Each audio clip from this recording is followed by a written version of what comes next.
No अपिवातय मनः। ॐ शान्तिः शान्तिः शान्तिः।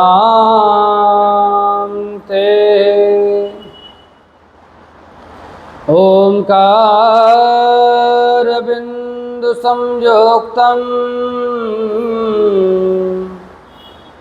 नित्यं ध्यायन्ति योगिनः कामदं मोक्षदं चैव ओंकाराय नमो नमः। गंगातरंगरमणीय जटाकलापं गौरी निरंतर विभूषितवामभागम् नारायण प्रियमनंगमदापहारम् वाराणसीं पुरपतिं भज विश्वनाथम्। रामाय रामभद्राय रामचंद्राय वेधसे रघुनाथाय नाथाय सीताया पतये नमः। देवी प्रपन्ना तिहरे प्रसीद प्रसीद मातर जगतोऽखिलस्य प्रसीद विश्वेश्वरि पाहि विश्वं त्वमीश्वरि देवी चराचरस्य। अंजनानंदनं वीरं जानकी शोकनाशनं कपीशमाक्षहन्तारं वन्दे लंकाभयंकरं। सदाशिवसमारम्भां श्रीशंकराचार्यमध्यमाम् अस्मदाचार्यपर्यन्तां वन्दे श्रीगुरुपरम्पराम्।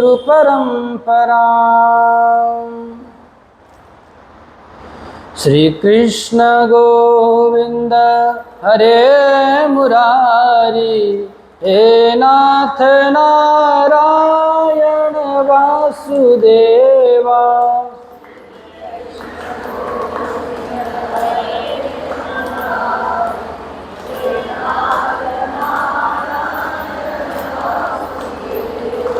श्री कृष्ण गोविंद हरे मुरारी हे नाथ नारायण वासुदेवा।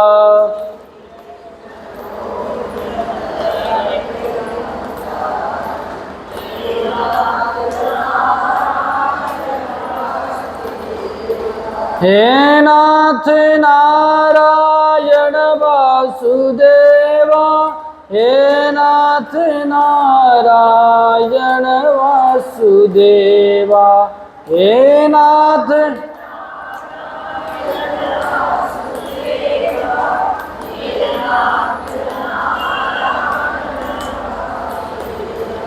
श्री कृष्ण गोविंद हरे मुरारी हे नाथ नारायण वासुदेवा।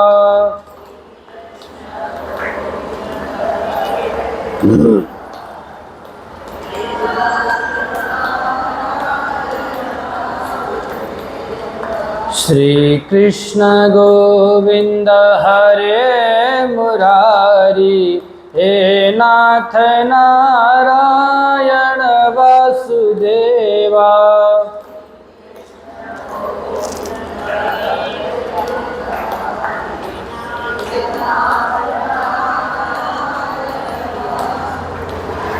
बोलिए सच्चिदानंद भगवान की, श्री काशी विश्वनाथ भगवान की, सियावर रामचंद्र भगवान की, श्री कृष्णचंद्र भगवान की, जगज्जननी जगदम्बे मात की, अनंत बलवंत श्री हनुमान जी महाराज की, गोस्वामी श्री तुलसीदास जी महाराज की, श्री सद्गुरुदेव भगवान की, सत्य सनातन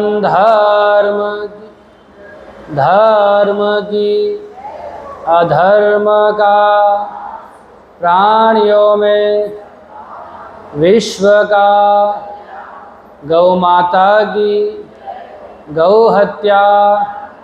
ओम नमः पार्वती पतये हर हर महादेव।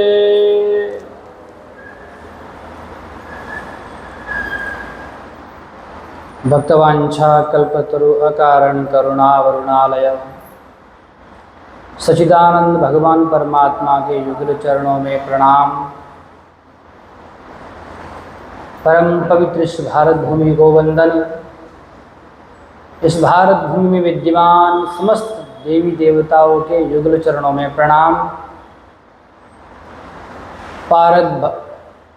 पावन भारत भूमि के मध्य आर्थिक नगरी के रूप में प्रसिद्ध, आर्थिक राजधानी माया नगरी के रूप में प्रसिद्ध, इसके मध्य चेंबूर में स्थित श्री सनातन धर्मसभा श्री राम मंदिर के पवित्र प्रांगण में परमपिता परमात्मा के परम मंगलमय नाम कथा लीला का रसास्वादन करने हेतु उपस्थित समस्त मातृशक्ति धर्मानुरागी सज्जन, हम सभी लोग अपने मनुष्य जीवन को सार्थक करने हेतु, मनुष्य जीवन का सर्वोत्कृष्ट फल सत्संग को प्राप्त करने हेतु परमात्मा के उस दिव्य वांग्मय विग्रह श्री रामचरितमानस का आश्रय लेकर सत्संग में उपस्थित है।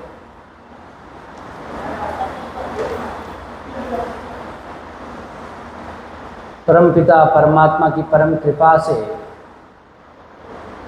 यह अवसर सुलभ होता है।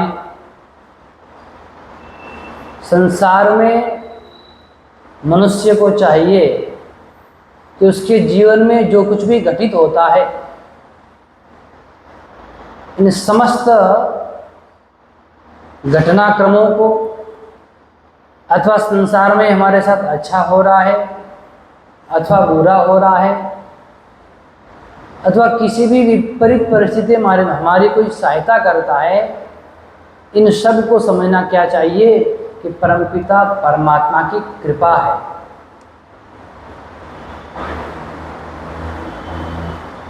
क्योंकि परमात्मा ही कृपा करके येन केन प्रकारेण जीव को अपनी ओर आने के लिए सुअवसर प्रदान करता है। इस माया नगरी मुंबई में न जाने करोड़ों की संख्या में लोग रहते होंगे। करोड़ों में से केवल सैकड़ों लोग अथवा गिनती के लोग जो है सत्संग का लाभ प्राप्त करते होंगे अथवा नाम जप करते होंगे। सत्संग करते होंगे, तो ऐसी स्थिति में रह करके भी आज भौतिकतावाद की जो ऐसी दौड़ है, इस दौड़ में रह करके भी यदि परमात्मा की कथा, नाम, लीला का रसास्वादन करते हैं तो उन पर परमात्मा की परम कृपा है। इसलिए हम लोगों पर भी परमात्मा की परम कृपा है, परम अनुकंपा है, जिस कारण हम और आप बैठ करके इस दिव्य कथा का लाभ ले रहे हैं। और हमें प्रयास करते रहना चाहिए जीवन में सदैव, जहाँ कहाँ भी येन केन प्रकार थोड़ा कष्ट भी सहन करना पड़े तो सत्संग को कभी छोड़ना नहीं चाहिए, सत्संग को अवश्य प्राप्त कर लेना चाहिए। क्योंकि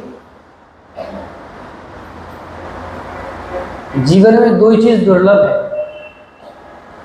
या तो सत्संग अथवा संतों के दर्शन। और यदि थोड़ा सा कष्ट करने पर भी प्राप्त हो जाए तो हमें प्राप्त कर लेना चाहिए। इसी दिव्य भाव में हम लोग श्रीमद् रामचरितमानस के परम पवित्र अध्याय सुंदरकांड पर विचार कर रहे हैं। और हम लोगों ने कल बहुत ही दिव्य विचार किया, किस प्रकार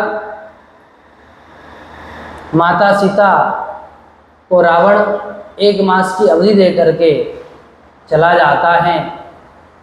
बाद में उन राक्षसों की जो मुखिया है त्रिजटा, जिसके 3 जटा है, उसने अपने जीवन में भी उन 3 जटाओं को फलीभूत किया है, जीवन का आधार बनाया है, 3 धाराओं को एक साथ किया है।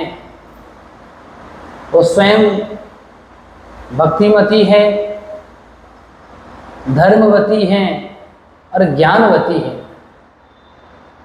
तो ऐसी जो राक्षस कुल में उत्पन्न होने पर भी तीनों को अपने जीवन में निष्ठा के रूप में स्वीकृत किया है। ऐसी राक्षसी से माता सीता पूछती है, क्योंकि कल मैंने निवेदन किया कि संसार में यदि किसी से प्रश्न करना पड़े, किसी से हमें पूछना है किसी भी विपत्ति के बारे में, तो कैसे मनुष्यों से पूछना चाहिए, कौन हमारा मार्गदर्शन कर सकता है?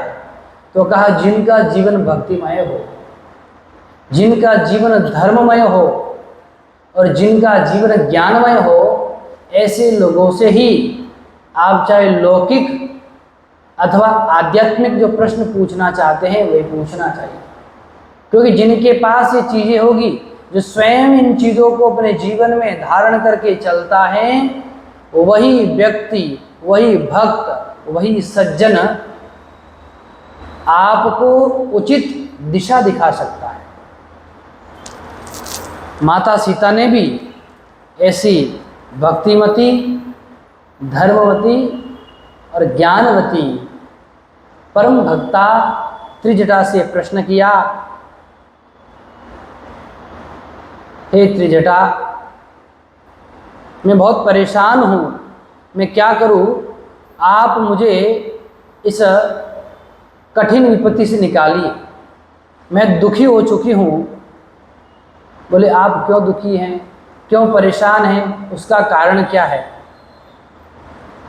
देखो, माता सीता एक तो पहले से दुखी है रावण के पास में, दूसरी बात राघवेंद्र सरकार के विरह से अत्यंत पीड़ित है, और तीसरा ये कि रावण अभी आया और 1 मास की केवल अवधि देकर के चला गया।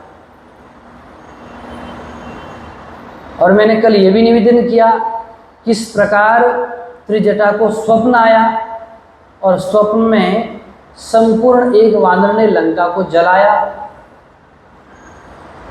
रावण को मुंडित करके एक गधे पर बिठा करके किस प्रकार से नगर में घुमाया, विभीषण को वहाँ के राज्य अर्थात राजा बनाया, और अनेक प्रकार से उसने कहा, माता सीता को बुलावा भेजा और माता सीता को लेकर के चले गए।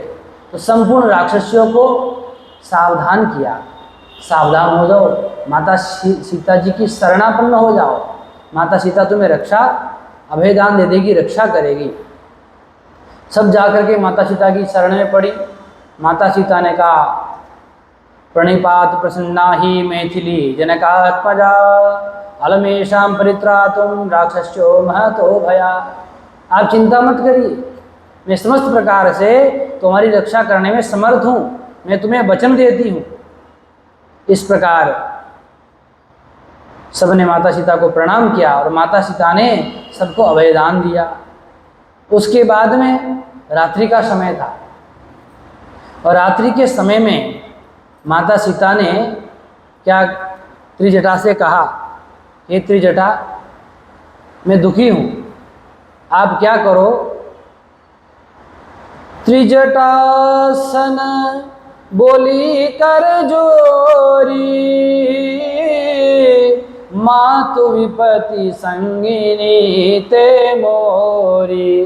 राम सिया राम जय जय राम, राम सिया राम जय जय राम। ओ तजो देह करु बेगी उपाई दुसबिरह बनई सही जाई। राम सिया राम जय जय राम।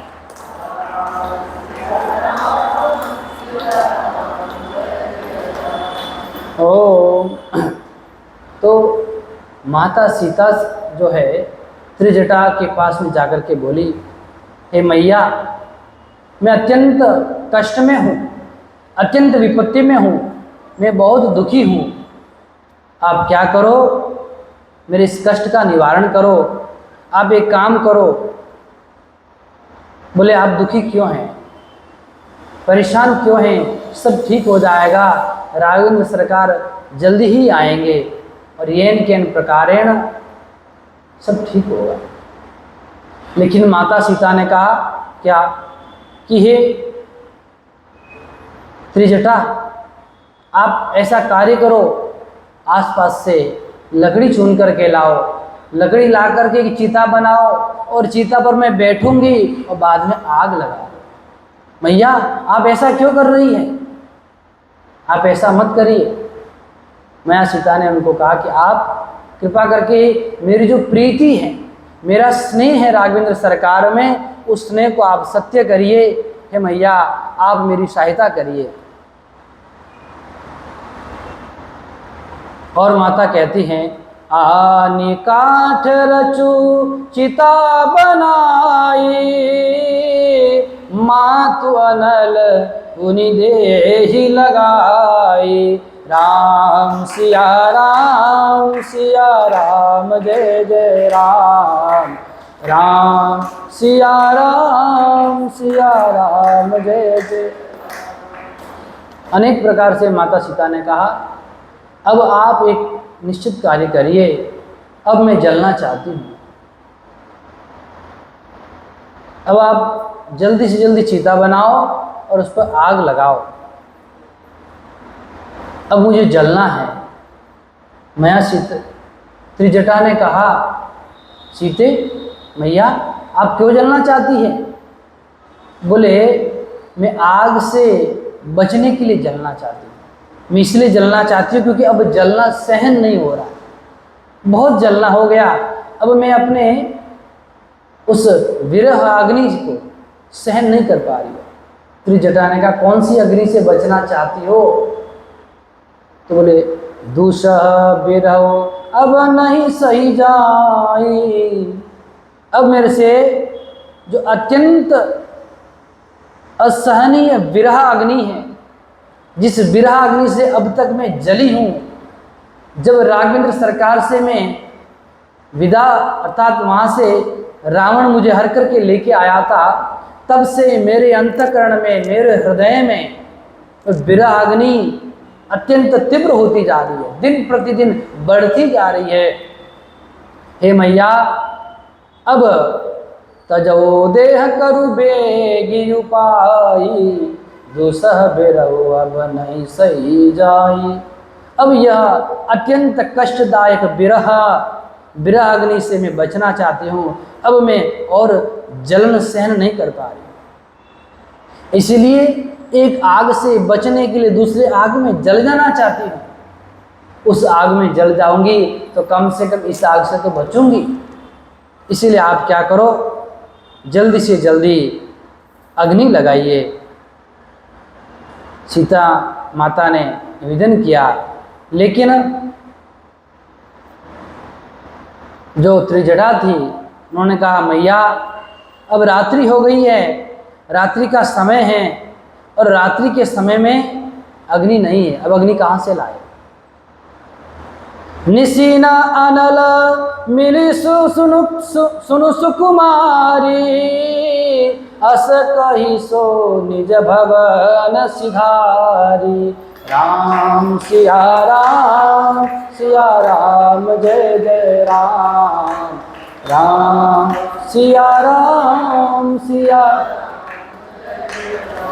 अब रात्रि हो गई है मैया, अब अग्नि नहीं मिलेगी। इस प्रकार कह करके त्रिजटा वहाँ से चली जाती है। लेकिन हनुमान जी महाराज ऊपर बैठे बैठे सब श्रवण कर रहे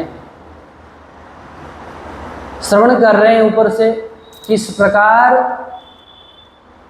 त्रिजटा ने जो अपना स्वप्न सुनाया था कि एक वानर आएगा लंका में, संपूर्ण लंका में आग लगा देगा। हनुमान जी महाराज ने मन में सोचा, अरे इसने कि मुझे देख तो नहीं लिया है, ये तो मेरी सारी जो है पोल पट्टी खोल देगी अब। लेकिन जब उसने कहा मैंने स्वप्न में देखा था, तो हनुमान जी महाराज को थोड़ा धैर्य आया कि चलो कोई बात नहीं, स्वप्न में देखा है। अब समझ में आया कि उसने मुझे देखा नहीं। तो हनुमान जी महाराज पूर्व में भी विचार कर रहे थे कि करना क्या है। सुरसा ने भी कहा था, राम काज सब करियो, लंकिनी ने भी कहा था, प्रवेशी नगर कीजिए सब काजा। तब उनको समझ में आया अब अगला प्लानिंग क्या है परमात्मा का, त्रिजटा के मुख से सुनने को मिल गया। आगे क्या करना है अब पता था नहीं, फोन था नहीं, मैसेंजर था नहीं, कुछ भी। तो अब समझ में आ गया परमात्मा ने इसके मुख से आगे की प्लानिंग कि क्या करना है। अब आगे वो बताया कि लंका में आग लगानी है, निश्चय कर लिया। बोले आगे का काम अब पता चल गया, करी विचार करो का भाई। विचार कर रहे थे क्या किया जाए, लेकिन उत्तर मिल गया, इस आगे की प्लानिंग है। ठीक है, वो तो ठीक है, लेकिन वर्तमान समय में माता सीता जी इतनी दुखी है, इसके लिए क्या करें। तो माता सीता जी दुखी होने लगी। कह सीता विधिभा प्रतिकूला, मिल ही न पावक मिट ही न सूला। जिस अग्नि की मैं खोज कर रही हूँ, अनेक प्रकार से प्रयत्न किया, लेकिन आग नहीं मिली। तो कहा जब तक आग नहीं मिलेगी, ये जो विरह अग्नि है इससे मैं जलती रहूँगी, अत्यंत पीड़ा होगी। महाराज विरह की चरम स्थिति है। जो विरह की चरम स्थिति होती है, तो कहने का तात्पर्य उसमें असहनीय हो जाता है, सहन नहीं कर सकते। तो उस स्थिति में माता सीता क्या कह रही है, ऊपर देख रही है, चंद्रमा को देख रही है, तारों को देख रही है, और उनको देख करके कह रही है, चंद्रमा तुम तो प्रकाशवान हो, तुम तो मुझे कुछ अग्नि दे दो। अरे तारों, तुम्हारे में प्रकाश है, तुम मुझे कुछ अग्नि दे दो।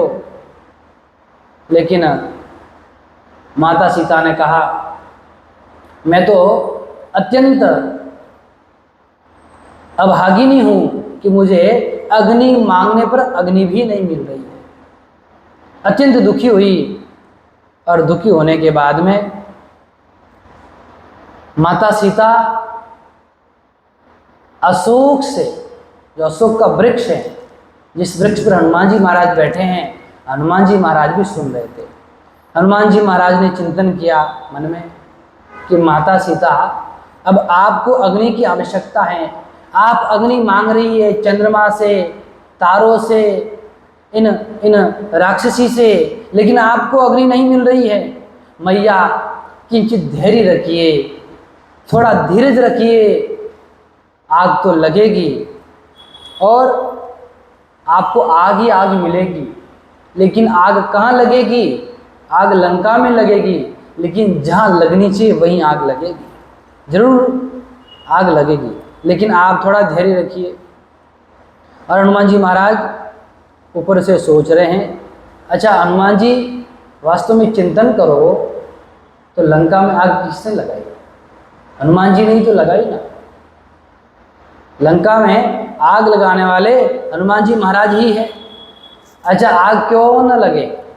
हनुमान जी का नाम क्या है? धनुजवन कृशानुम ज्ञानिनाम अग्रगण्यम। धनुज वन कृशानुम का अर्थ है दानव रूपी, अर्थात राक्षस रूपी जो वन होता है, उस वन के लिए हनुमान जी महाराज आग के समान है। इसलिए जहां पर राक्षस होते हैं, दैत्य होते हैं, हनुमान जी महाराज अपने बल से उस राक्षस रूपी वन को भस्म कर देते हैं, जला देते हैं।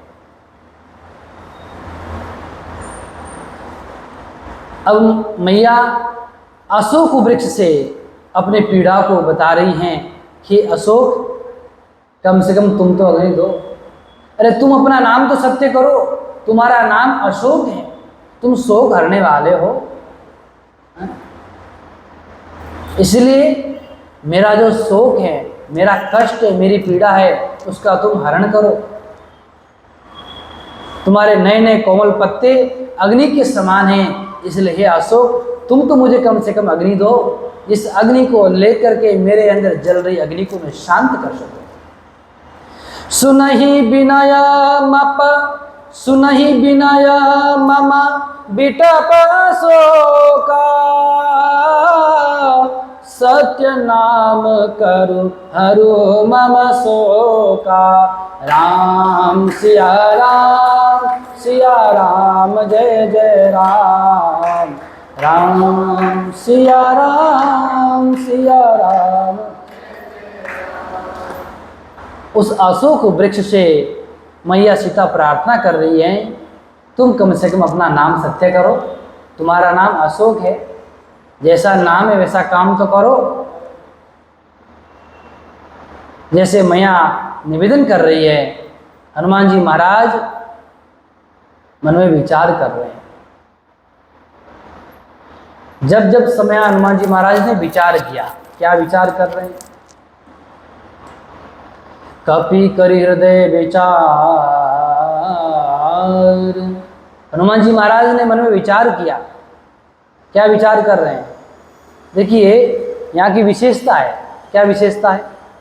हनुमान जी महाराज विचार करके फिर विचार को कार्य में परिणत करते हैं। अनेक प्रकार से हनुमान जी महाराज ने विचार किया। जब पुर रखवारे देखी बहू, कपि मन की न विचार, अति लघु रूप धरो निसे, नगर करो पैसार।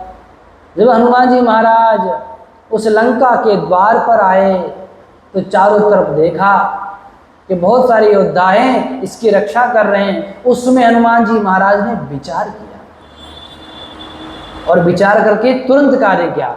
अति लघु रूप धरो निसे, नगर करो पैसार। विचार किया, तुरंत विचार करके लघु रूप नहीं अति लघु रूप धारण करके नगर में प्रवेश किया जाए। मसक समान रूप कपिधरी,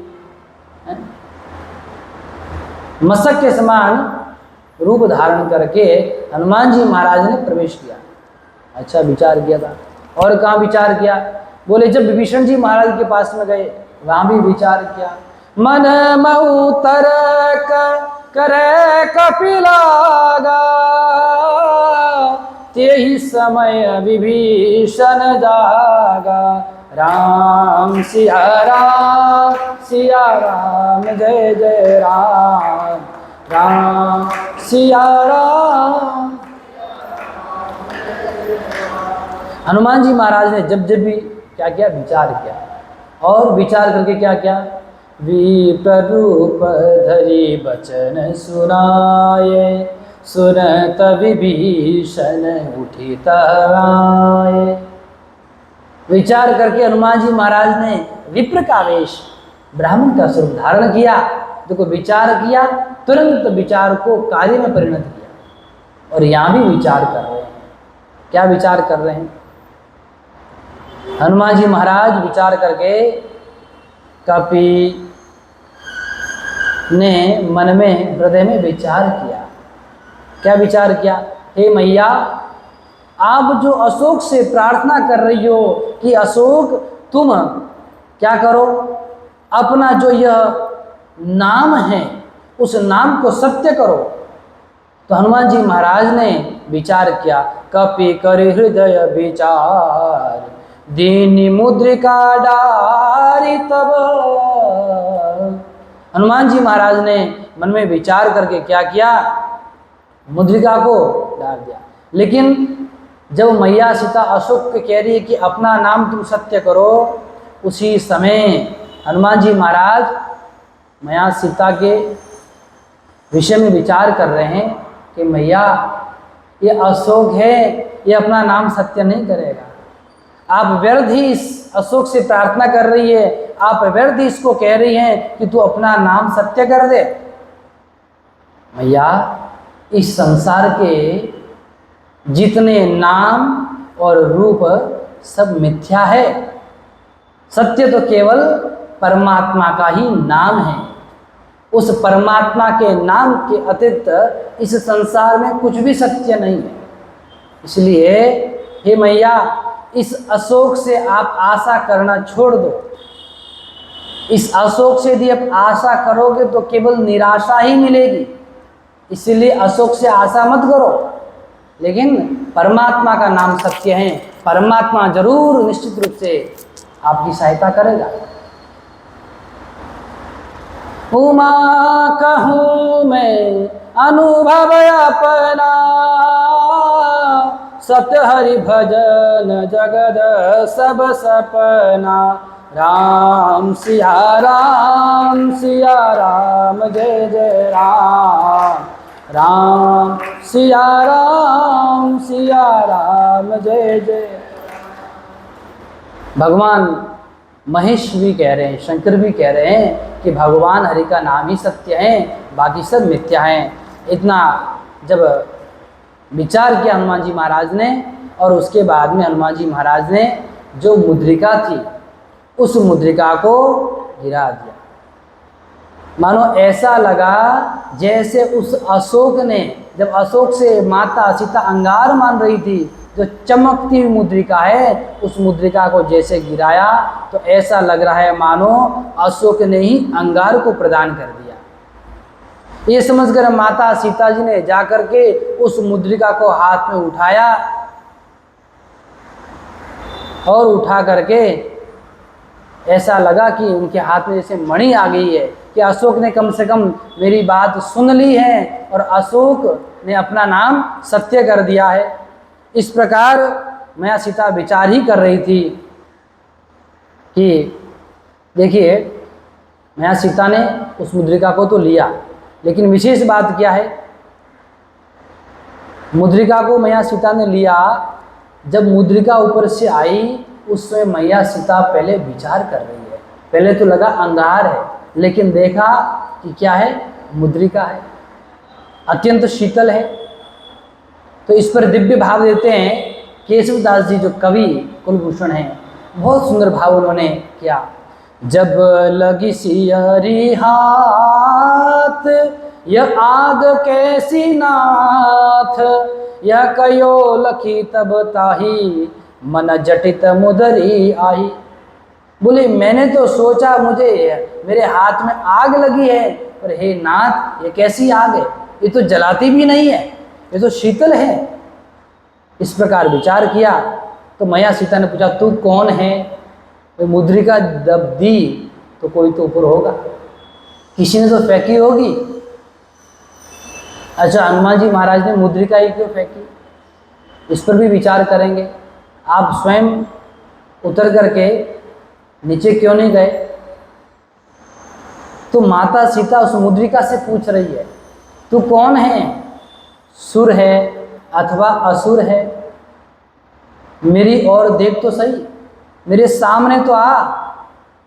लेकिन हनुमान जी महाराज तो ऊपर बैठे हुए हैं, सुन रहे हैं। मैया मुद्रिका से पूछ रही है, हनुमान जी महाराज कुछ नहीं बोल रहे। मैया सीता मुद्रिका को देख रही है। देखते देखते मैया सीता ने उस मुद्रिका को पहचान लिया कि मुद्रिका किसकी है। ये तो मेरे राघवेंद्र सरकार की मुद्रिका है। लेकिन पूर्व में तो शंका हुई, इस लंका में जहाँ केवल राक्षसों का ही निवास है, इस लंका में कोई आ तक नहीं सकता। ऐसे भयानक भयानक राक्षस बैठे हैं जो महाराज किसी की छाया को देखे तो पकड़ के खा जाए। देखने की जरूरत ही नहीं है, छाया मिली तो भी पकड़ के खा जाए, तो बड़ा कठिन है आना। सीता जी मुद्रिका से कहती हैं, हे राजलक्ष्मी, मैंने वन में राम को छोड़ा, तूने मार्ग में छोड़ दिया। क्योंकि जो मुद्रिका मैंने तो राम को दी थी। किसको दी थी? भगवान राम को दी थी। तो मैं जब वन में आई केवट के समय मैंने भगवान राम को दी थी। लेकिन तूने भगवान राम को वन में छोड़ करके ये अच्छा नहीं किया। अब स्त्रियों पर विश्वास कौन करेगा? मुद्रिका भी स्त्री स्वरूप है। माँ सीता संवाद कर रही है। माता सीता ने जब इस प्रकार पूछा तो हनुमान जी महाराज ने कहा, हे मैया, ये जो मुद्रिका है बड़ी दिव्य मुद्रिका है। आपके न रहने पर, आपके वियोग में भगवान रामचंद्र जी ने इसका नाम कंकण रख दिया। कंकण की इसको उपाधि दे दी है, पदवी दे दी है। इसलिए मुद्री अपने आप को कंकण समझती है। इसलिए आप जो पूछोगी वो बोल नहीं पाएगी। तुम पूछत कही मुद्रिके, मौन होती यही नाम। कंकन की पदवी दई, तुम बिनया करा। राघवेंद्र सरकार ने इसको कंकण की उपाधि दे दी है, इसीलिए ये बोल नहीं रही है। और हनुमान जी महाराज जिस कृपा के रूप में आए, देखो मुद्रिका के रूप में आए, तो आप बहुत सुंदर संकेत हैं। विचार किया कि जिस प्रकार जो संत होते हैं ना, वो संत कहे जाते हैं भगवान के अनुग्रह विग्रह है। भगवान के अनुग्रह विग्रह अर्थात स्वरूप है। संत अनुग्रह करने के लिए संसार में आते हैं और वो भगवान के अनुग्रह स्वरूप है। कहा जिस प्रकार निराकार तत्व जब किसी भी रूप में प्रकट होना चाहता है तो किसी न किसी साकार को माध्यम बनाता है, उसी प्रकार जब भगवान की कृपा, वो भी क्या है, निराकार है, कृपा दिखती नहीं है। भगवान की कृपा भी निराकार होने के कारण जब कृपा भी किसी न किसी रूप में आपके सामने साकार रूप लेना चाहती है तो किसी न किसी भक्त या संत के रूप में प्रकट होती है।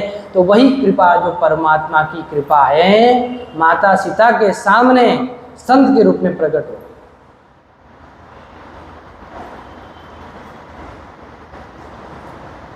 जो रघुवीर अनुग्रह कीना, तो तुम हटि दरसु मोहि दीना। ये राघवेंद्र सरकार ने जो कृपा की है, इसलिए हठपूर्वक आपने मुझे दर्शन दिया है। परमात्मा की कृपा के कारण ही तो दर्शन हुआ है, अन्यथा दर्शन हो नहीं सकता था। देखिए कृपा चमत्कार क्या करती है।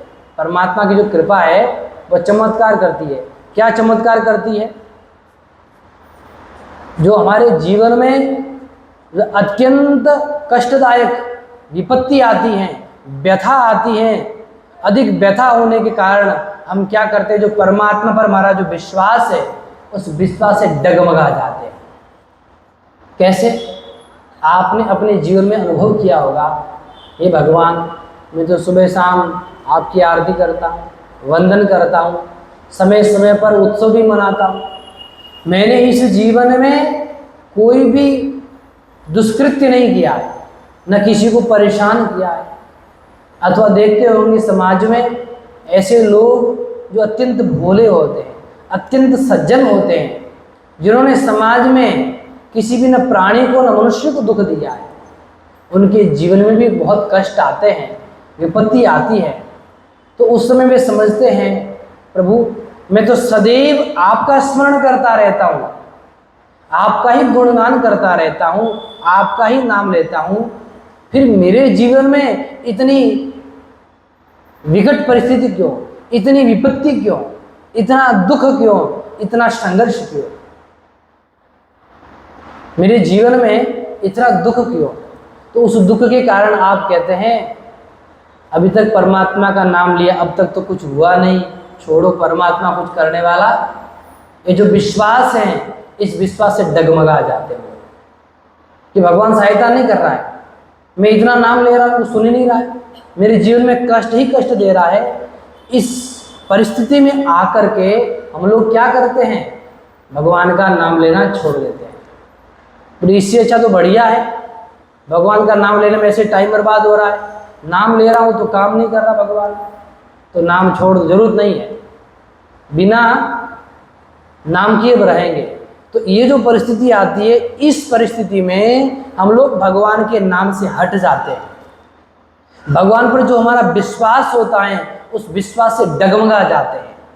तो ऐसी स्थिति में परमात्मा की जो कृपा है वो संत के रूप में आती हैं, और संत के रूप में आकर के जो व्यक्ति विपत्ति के कारण, व्यथा के कारण परमात्मा की कथा से अथवा परमात्मा के नाम से हट गया है, पुनः भगवान की कृपा संत के रूप में आकर के हमको परमात्मा के नाम से जोड़ती है। ये परमात्मा की कृपा का चमत्कार है, बड़ी विशेष है महाराज, ऐसी दिव्य कृपा है प्रभु की। तो कृपा के रूप में हनुमान जी महाराज वहाँ आए, और हनुमान जी महाराज ने जब वो मैया के सामने उस मुद्रिका को फेंका, मुद्रिका को नीचे छोड़ा, मैया ने मुद्रिका को लिया और देख करके मुद्रिका को पहचान लेती है।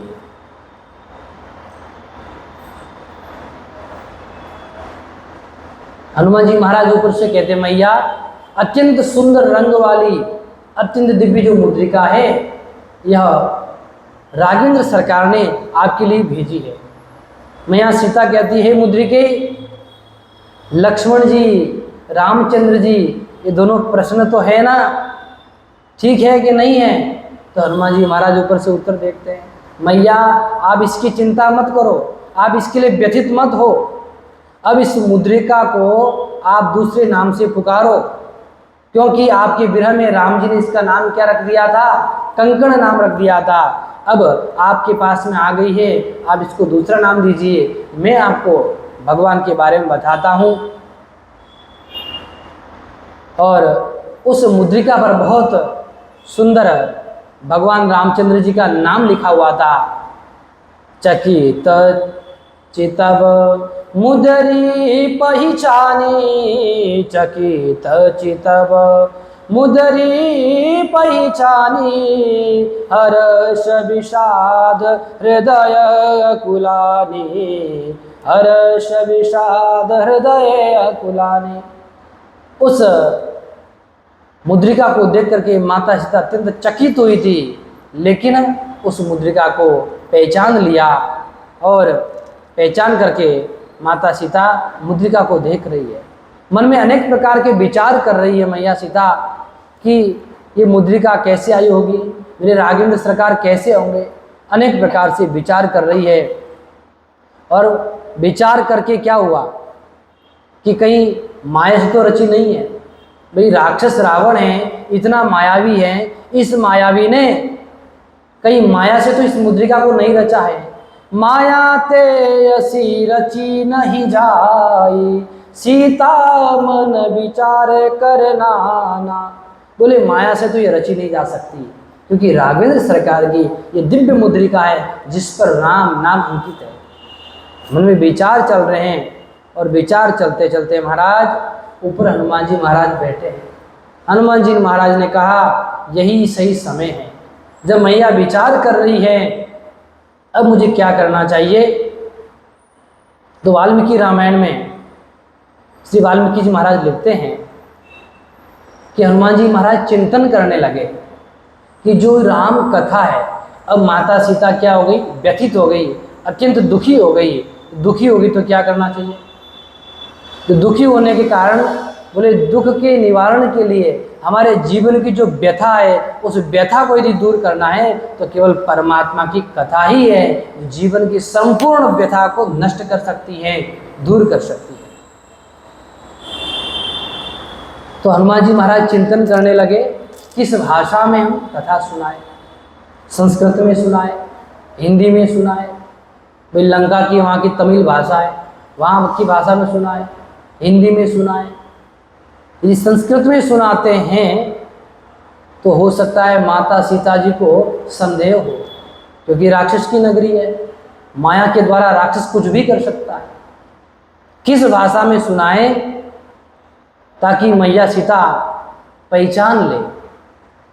तो हनुमान जी महाराज ने विचार किया कि कथा मुझे अवधी भाषा में सुनानी चाहिए, जिस भाषा का प्रयोग सामान्य मानवी करते हैं। अर्थात मैया सीता जब वहाँ रहती थी उस समय किस भाषा का प्रयोग होता था। तो अवश्यमेव वक्तव्यम मानुषम वाक्यमर्थवत् मया सांत्वयितुं शक्या नान्यथेयमानिंदिता। इसलिए मुझे क्या करना चाहिए, अवश्य रूप से मानुषम अर्थात तत्कालीन जब माता सीता जी अयोध्या में थी, अयोध्या में रहने पर वहाँ अवधी भाषा का प्रयोग होता था, तो सामान्य मानवी की भाषा में मुझे क्या करना चाहिए, कथा श्रवण करानी चाहिए। अतः ठीक है, कथा तो श्रवण कराएंगे, लेकिन उससे पहले एक विचार करते हैं।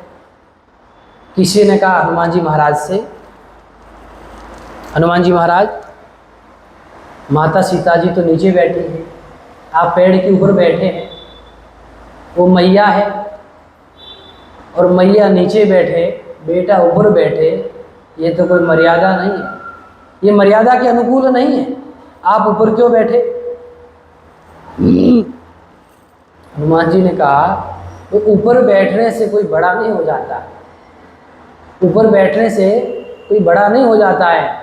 माता सीता तो मेरी मैया ही रहेगी, मैं उनका पुत्र हूँ, पुत्र ही रहूँगा। लेकिन आप ऊपर क्यों बैठे ये तो बताओ। बोले ऊपर इसलिए बैठे हमें कथा सुनानी है। क्या सुनानी है, हमें कथा सुनानी है, और कथा सुनाने वाला ऊपर ही बैठता है। हमारी परंपरा है, जो कथा सुनाएगा वो ऊपर ही बैठेगा, और ऊपर बैठने से मैं कोई बड़ा नहीं हुआ। अच्छा, ऊपर बैठते हैं हम कथा करने के लिए व्यासपीठ पर, ये कोई हमारा सम्मान नहीं है, ये तो कथा का सम्मान है, ये तो भगवान के नाम का सम्मान है कि भगवान का नाम लेने वाला जो है उसको भगवान ऊपर बिठा देते हैं।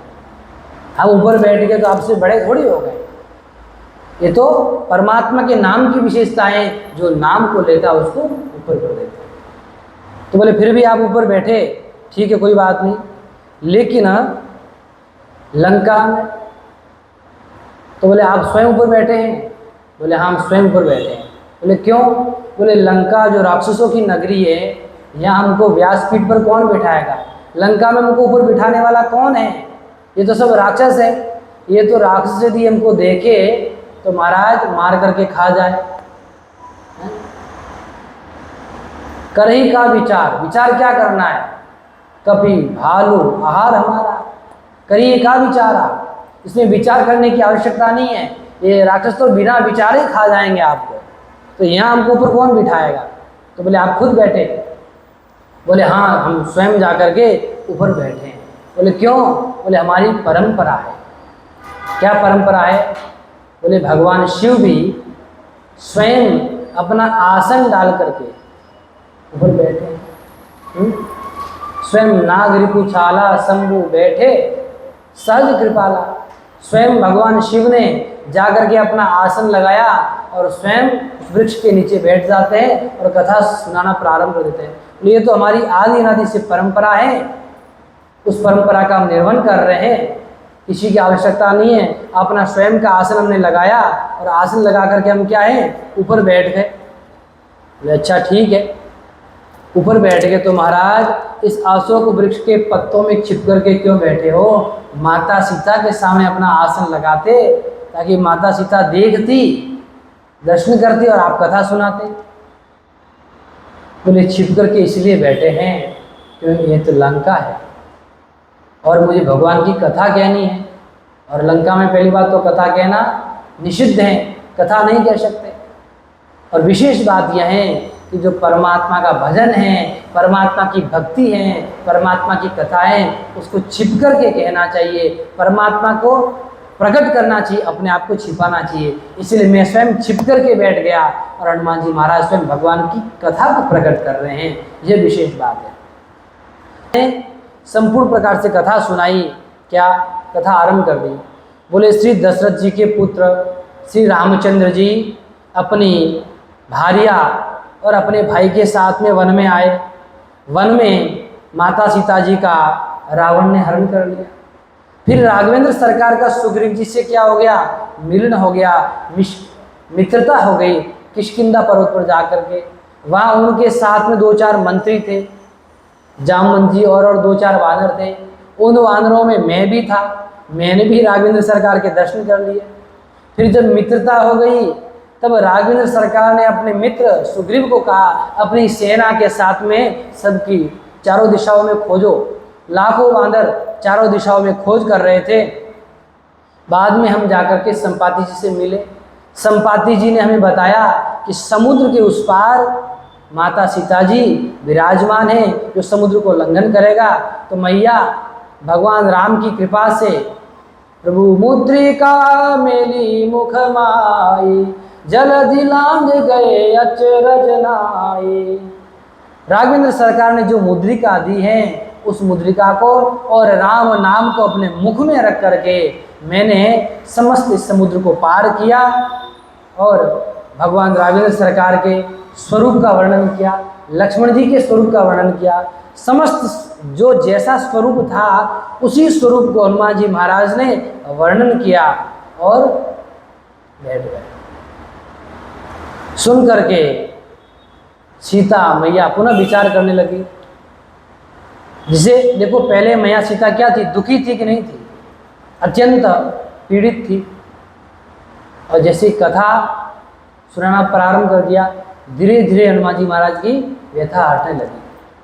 हनुमान जी महाराज ने और एक संकेत कहा, बोले मैं इस वृक्ष के ऊपर बैठा हूँ, है ना। किसी ने कहा महत्वपूर्ण कौन है, कहा महत्वपूर्ण माता सीता जी है। हनुमान जी से पूछा महत्वपूर्ण माता सीता है अथवा आप हैं? बोले महत्वपूर्ण माता सीता जी है। तो बोले वो नीचे क्यों बैठी है? बोले जिस प्रकार एक वृक्ष का महत्वपूर्ण क्या होता है, मूल होता है, और वृक्ष का मूल महाराज नीचे ही होता है। तो वृक्ष का एक मूल भी होता है, उस ऊपर फूल भी खिलता है। तो वृक्ष का जो मूल है उसी मूल के कारण उस वृक्ष में शाखाएं भी है और उसी मूल के कारण उस वृक्ष में फूल भी है। यदि मूल नहीं होता, और मूल कहाँ होता है, नीचे ही होता है। इसलिए माता सीता जी महत्वपूर्ण है। माता सीता जी की कृपा के कारण ही मैं यहाँ बैठा हूँ। और जब भक्तों के जीवन में जो ऊंचाई दिखती है, जो ऊपर दिखाई पड़ते हैं ना, जिस प्रकार से मूल जो वृक्ष का होता है कहाँ दिखाई पड़ता है, नीचे, और फूल और वृक्ष शाखाएं फल कहाँ दिखाई पड़ते हैं, ऊपर। तो उनके पीछे कारण क्या है, मूल है।